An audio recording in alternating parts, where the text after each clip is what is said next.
What is currently happening, programs? Today I'm going to cover the Oculus GO. I'll do an unboxing so you can see what's included, then run through the first time setup, the specs, and how well it all works. So if you want to know if I think you should buy an Oculus GO, then stay locked, enjoy, and I hope it helps.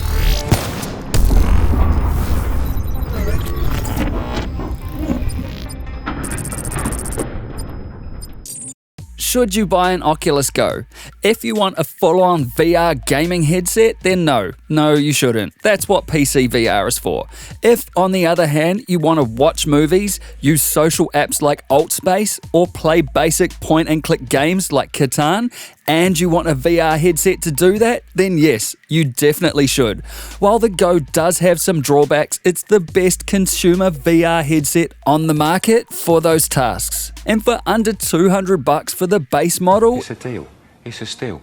It's sale of the fucking century. Also, if you don't have a VR PC and are looking to dip your toes into the VR well to see what all the fuss is about, then that's a bingo. And if you're happy to take my word on that, then you can stop watching now. Or keep watching to get all the details. First, let's look at what you get for your money. Straight away, I noticed that it come with a box. So yep, 1 point for including one of those. The box was wrapped in shiny plastic and I just used a standard opening potato to cut into that one. Removing the plastic and lifting the lid, there was an elegantly packed kit with what looked to be an Oculus GO.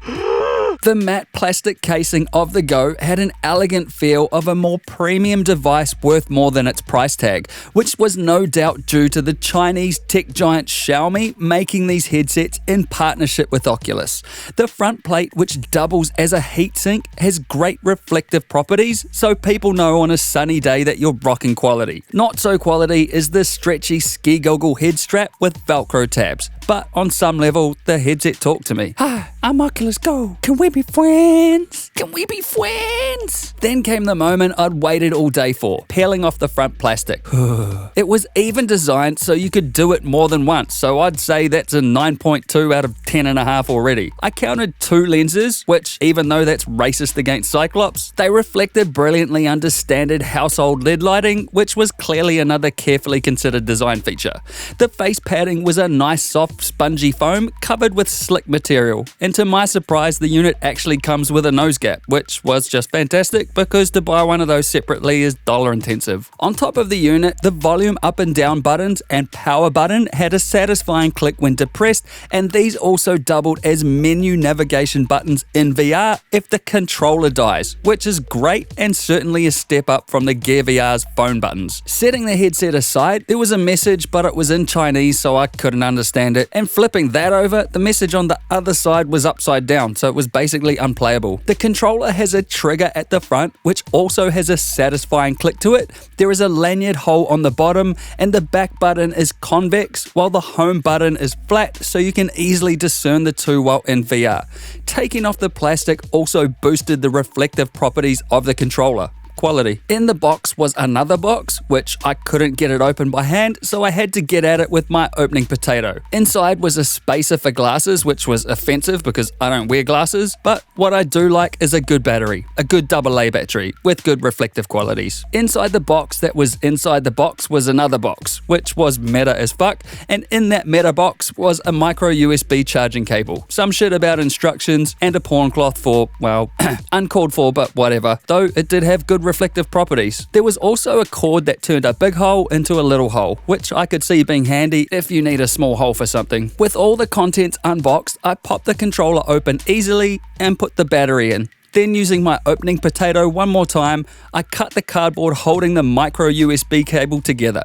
I did have trouble plugging the USB cable into the USB port, no matter what I tried. Then I realized I just neglected to use my hammering potato, which didn't work either. After shining some light on the situation, I realized I'd not been using the controller to hammer the cable into place. In the end, I gave up and just plugged the cable into the other hole, which I think was a headphone socket, but that wasn't ideal. After all that, it turned out the GO actually came fully charged, so 8 points removed for that hassle. All up, a lot going on in this kit. If only Oculus had the foresight to include an opening potato, I would give this a 3.6 out of 5.8.5 already. Something to keep in mind for the Oculus GO 2, which they should call the Oculus Go to Town, or the Oculus Go to Hell. You're welcome. On a more serious note, to set up the Go, you need to goggle Oculus GO Setup and read the instructions on the Oculus site. And there's a link in the description if you're an instruction reading hobbyist. Of note here is you will need an Android phone running Marshmallow or greater, though I'm using the older Lollipop OS and it worked fine. You'll also need a working Wi-Fi connection, Bluetooth, and location settings to be turned on for the initial setup. I downloaded and installed the Oculus VR app from the Google Play Store onto my smartphone, followed the prompts, and then had to plug the Go into a power socket for setup, realizing at this point that it didn't come with a power brick, so I had to use the one from my phone. I then paired the headset to my phone, used the phone to connect the Go to my home Wi-Fi network, and then watched a short health and safety vid. After that, I didn't need my phone anymore to operate the unit, and the Oculus Go was good to go hard. Fitting the headset fucked up my hips to throw, and the straps weren't anywhere near as good as you would find on a fully featured VR headset. This is obviously to be expected, and I wouldn't say they are uncomfortable, plus they do allow you to lay back in bed or on the couch and watch Netflix on a giant screen in VR without a hard plastic strap digging into the back of your skull.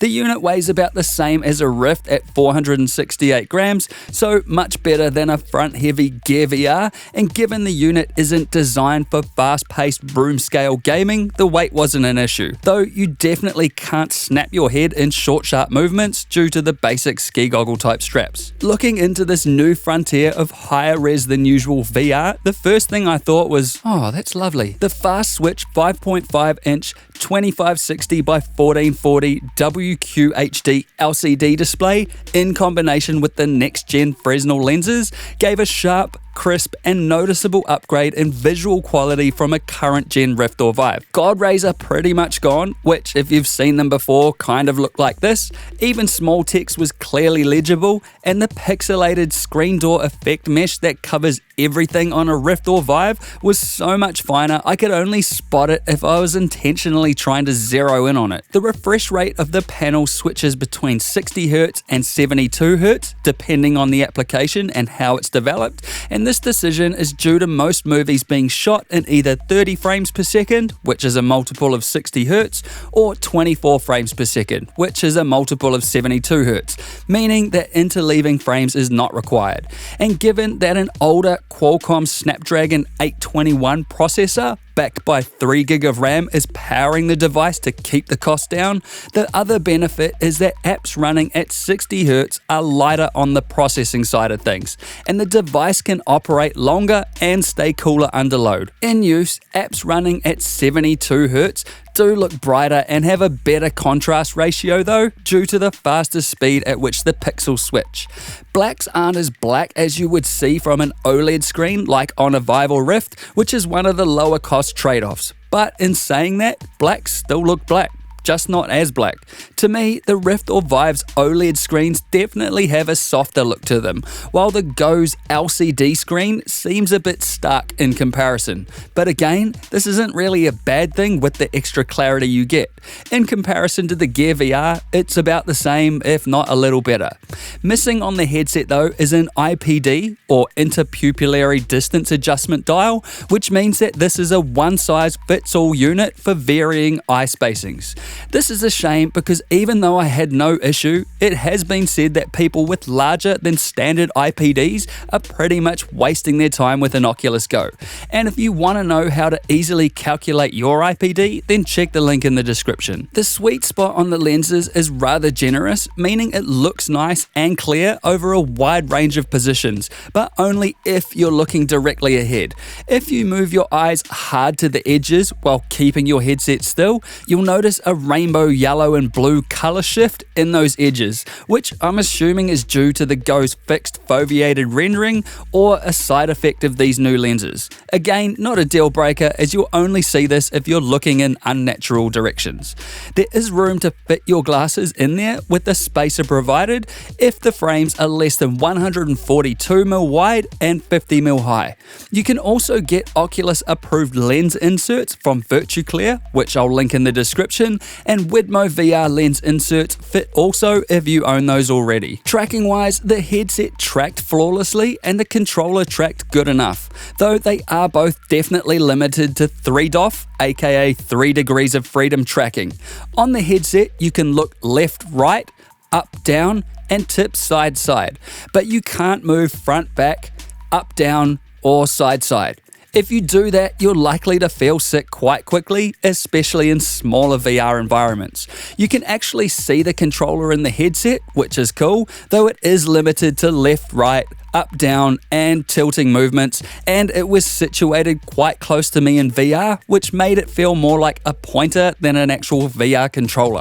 Pressing the menu button gives you access to a universal menu, and holding down the menu button lets you reset your view, which means you can lay back on your couch while looking up at the ceiling and place the screen in VR directly in front of you. The touchpad lets you swipe to select, the trigger confirms, and the back button does what it says. All this means the device excels at being a VR cinema, as you don't need to get up and physically move around. It's also great for social VR apps like AltSpace, where you don't move around a lot like you would in a full VR game. The GO's discount Oculus home environment is great and functions as an excellent hub for all your content, and while the load times were a little slower, the download speeds for apps was just as fast as any device on my home Wi-Fi network, thanks to the GO's dual band Wi-Fi. And the crinkled rug is there, which can go get fucked. You can meet up with friends in Oculus rooms to watch movies or play games. You can record video or take screenshots and share them, or immediately view them in a giant virtual movie theater. Browsing the internet was as simple as choosing an app from the list or searching for a site directly, and was fast, easy, and seamless, though some kind of hand tracking and virtual keyboard or 2 controllers would have been awesome for this task. Watching Netflix was a seamless experience, and for the first time I felt I could not only bear watching a full movie in VR, but I actually enjoyed the experience, especially on a 100-inch virtual TV screen. One major limitation here is you can't download Netflix movies and play them later, as the GO has to be connected to Wi-Fi for streaming. You can, however, copy your own movies to the GO via Android file transfer over USB. All I had to do was connect the GO to my PC via USB, open the VR headset directory, then allow the connection inside the headset, and boom, I could then copy movies to the movies folder. A great but unexpected side effect here was that standard videos have a kind of mild 3D depth effect to them in the Oculus Cinema, and in all honesty, this is how I actually watch nearly all of my movies alone now. Most of the Gear VR's apps are compatible, and there are over 1,000 apps, games, and experiences available for the GO at launch, which is about 10 times more than most of the competition in this space, even the $600 6 degrees of freedom mobile counterparts. And while not everything is worth getting, there is plenty of great free and paid content right now, like Jurassic World Blue, Tomb Raider, and Night Sky. And with apps like Big Screen and Virtual Desktop getting on board, this device will keep you loaded up for a long time yet. Motion-heavy apps like riding a roller coaster in 3 degrees of freedom VR, though, is pretty much a no-go, unless you're a fan of that feeling right before you're about to throw up. Then that one is definitely for you. And while you can connect an Xbox One S controller via Bluetooth to the headset for gaming, I definitely would not consider this a gaming headset outside of simple point-and-click games like Catan. The built-in sound is fucking phenomenal, and very directional thanks to the two spatial audio stereo speakers built into the GO's head straps. I actually completely forgot about plugging headphones in to start with, as it sounded that good, and like it was coming from inside my head. In saying that, anyone else in the room will hear what you hear, and plugging headphones into the jack on the side of the headset does give a fuller sound depending on your headphones. I got about 2.5 hours of battery life out of the headset while recording this video, watching movies, scouring menus, downloading apps and playing games, and it took around 2.5 to 3 hours to charge fully. Not fantastic, but about on par for what I'd expect out of a $200 mobile VR device with this level of clarity and processing power. Charging the device is done via a micro USB 2 cable, and though it is extremely rare to see USB-C on a sub $200 device, I would have happily paid a little extra for USB-C to facilitate faster charging. You can also use the GO while it is plugged in, but it will run a little hotter than normal in that case. In summary, obvious limitations aside, the headset is a little winner. It's a movie-watching, social VR headset with hobby gaming capabilities, and it's wireless, under $250 US for the 64 gig version, and under $200 US for the 32 gig version, which worked out to be about $340 Australian shipped to Australia. It doesn't matter that the graphics are on the more basic side, that's not the point. The screen is crisp, clear, and it does what a mainstream headset should do in that price bracket.